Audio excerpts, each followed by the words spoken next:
आज के दौर में सोशल मीडिया एक ताकतवर प्लेटफॉर्म बन चुका है जहां दुनिया भर के लोग अपनी आवाज बुलंद करते हैं।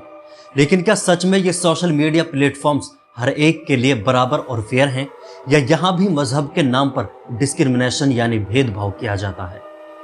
हाल ही में सोशल मीडिया पर यह सवाल एक बार फिर जोर पकड़ने लगा है कि सोशल मीडिया प्लेटफॉर्म्स पर फिलिस्तीनियों की आवाज क्यों दबाई जा रही है। फिलिस्तीन से रिलेटेड कंटेंट्स को हटाना, विजिबिलिटी को कम करना और फिलिस्तीन से रिलेट करने वाले कंटेंट्स को सेंसर करना, इस तरह के मामले फिलिस्तीन के मामले में ज़्यादातर देखे गए हैं। आइए हाल ही में इससे जुड़ी हुई कुछ ऐसी रिपोर्ट्स के बारे में जानते हैं जो हैरान कर देने वाली हैं। सोशल मीडिया के एल्गोरिदम और कंटेंट्स पर निगरानी रखने वाली पॉलिसीज़ फिलिस्तीन के हक में उठने वाली आवाज़ पर कैसे असर डाल रही हैं, ये सभी चीज़ें हैरान कर देने वाली हैं।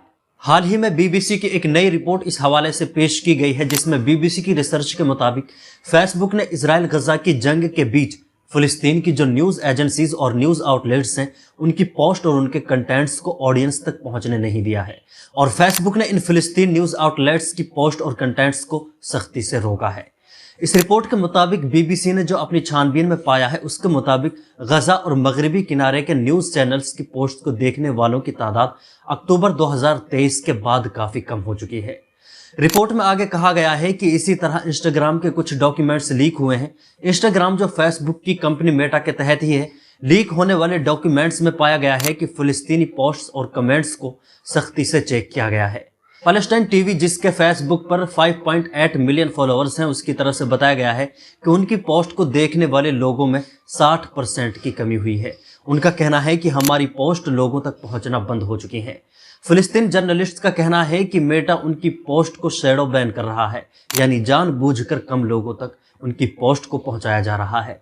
स्क्रीन पर आप जो देख रहे हैं, इन व्यूज़ और रिएक्शंस से आप अंदाज़ा लगा सकते हैं कि किस तरह इस न्यूज़ चैनल की रीच को डाउन किया गया है। और इससे भी बड़ी और हैरानी की बात यह है कि इसी वक्त के दौरान जो इजरायली न्यूज़ आउटलेट्स हैं या जो इसराइल के फेवर के कंटेंट्स हैं, उनमें 37% की बढ़ोतरी हुई है।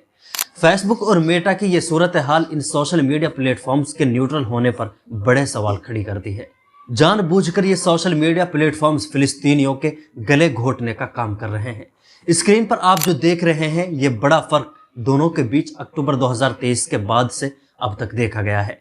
मेटा ने इसके बारे में कहा है कि इस मामले में फ्रीडम ऑफ एक्सप्रेशन के हक को बराबर आंकने के लिए एक बड़ा चैलेंज का सामना करना पड़ रहा है। और वो चैलेंज सोशल मीडिया प्लेटफॉर्म्स के लिए ये है कि अमेरिका की तरफ से हमास को एक टेररिस्ट ग्रुप डिक्लेयर किया जा चुका है और मेटा भी उसे अपनी पॉलिसीज के तहत हमास को एक खतरनाक ग्रुप मानता है। यानी मेटा ने भी ये खुद कबूल किया है कि उसने पहचान कर करके फिलिस्तीन के हक में आवाज़ उठाने वाले कंटेंट्स को ऑडियंस तक पहुंचने से रोका है।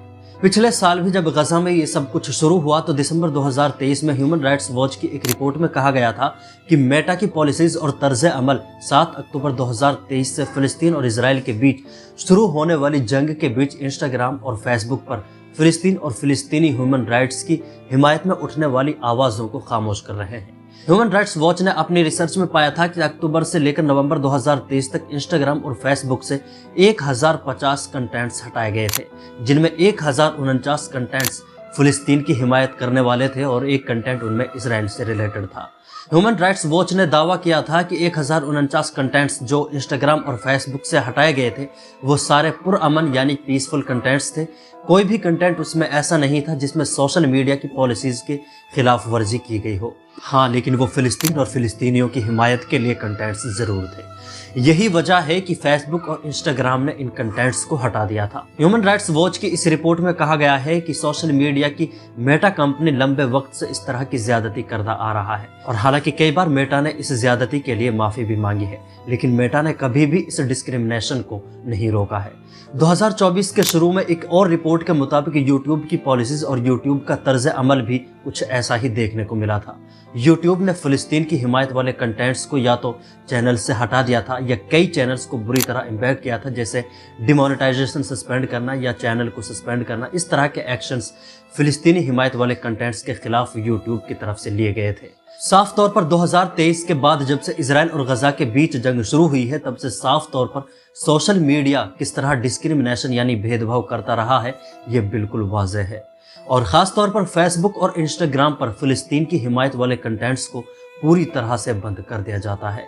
हैरानी की बात है कि एक प्लेटफॉर्म जो पूरी दुनिया के इंसानों के लिए बराबर होना चाहिए था, उस प्लेटफॉर्म को भी दुनिया के मुसलमानों को दबाने के लिए इस्तेमाल किया जा रहा है।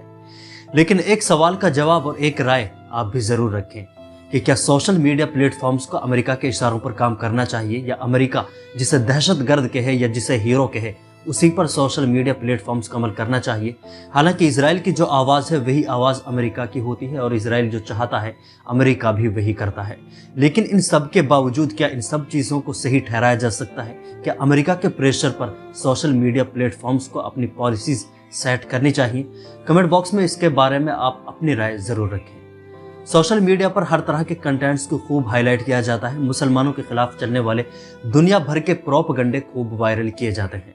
सोशल मीडिया पर चाहे वो इंस्टाग्राम हो या फेसबुक, न्यूडिटी को खूब अलाउ किया जाता है, जहां बच्चे और बुजुर्गों तक ऐसे कंटेंट्स खूब भर भर कर पहुंचाए जाते हैं। लेकिन एक सवाल इन सभी प्लेटफॉर्म से करते रहिए कि फिलिस्तीन के मजलूम लोगों की आवाज़ क्यों दबाई जा रही है।